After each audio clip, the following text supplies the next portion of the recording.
Hello, and today I'm going to be telling you how you can make a 0 point just like this. Anyways, let's just get straight into it. So first of all, you're going to want to get the primitive shape from the gallery B, and then have it switch to slurp. And then you're going to want to get this top of the spire piece and resize it so it just fits inside. And it just pokes out a little bit at the bottom, but that doesn't really matter. And then you're going to want to get a teleporter, resize it so then it just fits inside, and then just keep rotating to get the effect of it coming out the side. Then you're going to want to get a VFX creator and copy these settings.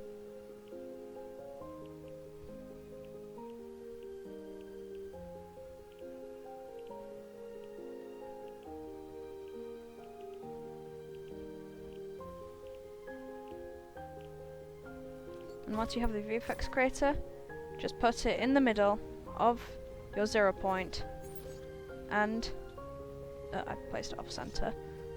But then you'll have your 0 point, and if you enjoyed this video, then please leave a like. If you want to share your feedback, then leave a comment down below, and if you want to support me, then please subscribe. And if you want to be the first to be notified when I upload, then please turn on post notifications, and peace.